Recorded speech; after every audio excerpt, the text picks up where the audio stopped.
Nunca entendi por que Clara pedia desculpa por tudo. Desculpa por chegar cedo demais. Desculpa por falar baixo. Desculpa por ocupar espaço. Ela tinha 40 e poucos anos, um olhar cansado e um jeito de quem andava sempre encolhida, como se o mundo fosse grande demais para ela. Trabalhando como cuidadora na casa da minha mãe, Clara era eficiente, silenciosa, quase invisível.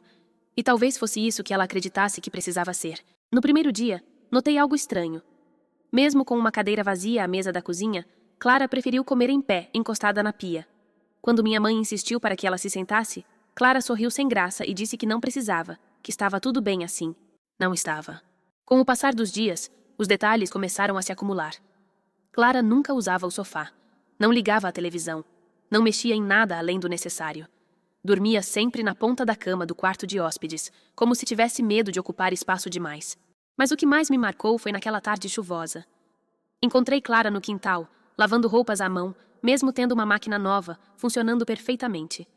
Quando perguntei o motivo, ela apenas abaixou a cabeça e respondeu: "Costume." Aquela palavra ecoou dentro de mim. Costume de quê? De se machucar? De se anular? De se punir? Naquela noite, vi Clara sentada no chão do corredor, com um prato apoiado no colo. Quando percebeu que eu a observava, se levantou apressada, quase derrubando a comida. "Desculpa, eu já ia sair daqui." E foi ali que eu soube. Aquela mulher carregava uma dor antiga. Uma dor que ninguém nunca quis ouvir. Minha mãe sempre foi uma mulher observadora. Quando comentei sobre o comportamento de Clara, ela apenas suspirou e disse: "Filha, às vezes a gente só vê o que o outro permite mostrar." Clara havia chegado até nós indicada por uma vizinha. Precisava trabalhar. Precisava de dinheiro. Precisava sobreviver. Mas mais do que isso, parecia precisar desaparecer. Decidi prestar atenção. Não para vigiar, mas para entender.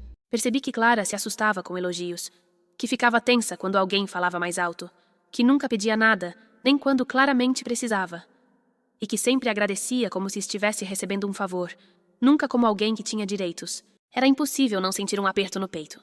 Algumas feridas não sangram, algumas dores não gritam, mas elas moldam cada gesto, cada escolha, cada silêncio. E foi quando percebi que essa não era apenas a história de Clara. Era a história de muita gente que aprendeu a se diminuir para caber onde nunca foi acolhida.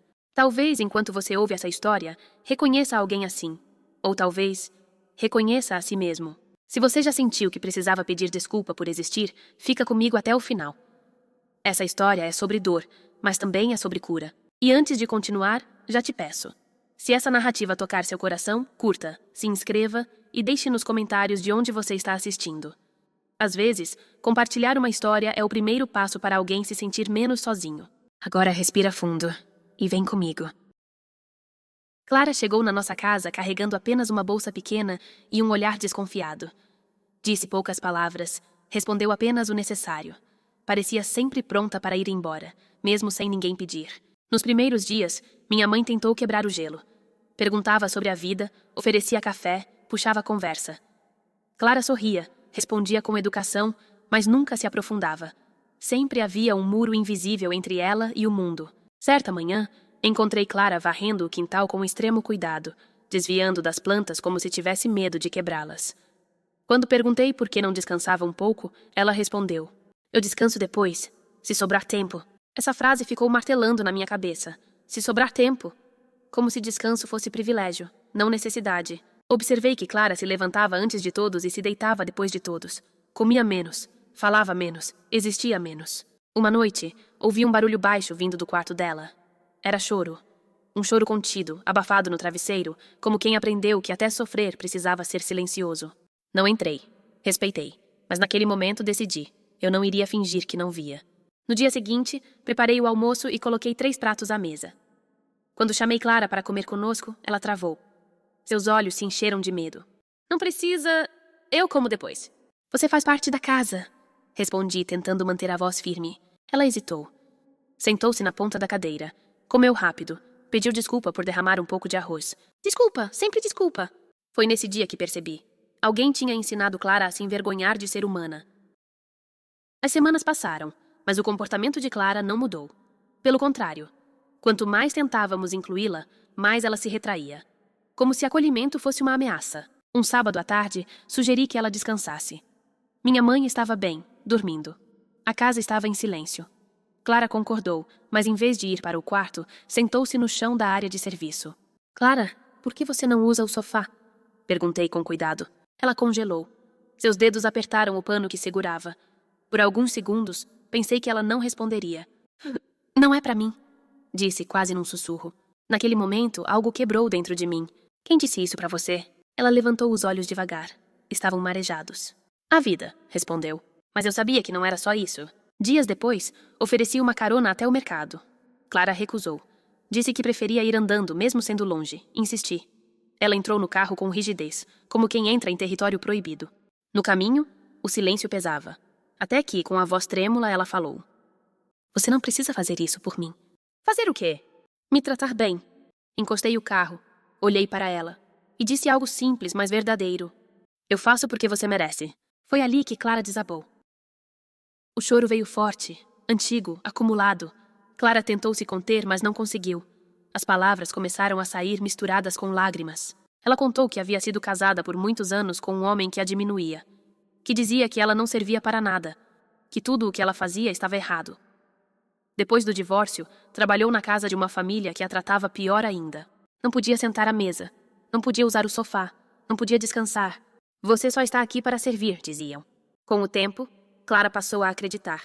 Eu aprendi que se eu ocupasse pouco espaço, doía menos, disse ela. Aquelas palavras me atravessaram. Ela não estava quebrada. Ela estava condicionada. Condicionada a se anular para sobreviver. Segurei a mão dela. Não disse nada. Às vezes, silêncio também é cuidado. A partir daquele dia, algo começou a mudar. Não de forma mágica, nem rápida, mas real. Clara ainda pedia desculpa. Ainda se retraía.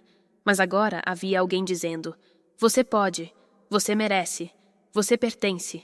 Começamos com pequenas coisas. Um lugar fixo à mesa. Um travesseiro novo. Um convite para sentar no sofá. Nenhuma imposição. Apenas permissão. Houve dias em que Clara recuou. Em que chorou. Em que disse que não conseguia. E tudo bem. Cura não é linha reta. Minha mãe, com sua sabedoria silenciosa, dizia: feridas antigas precisam de paciência. E ela tinha razão.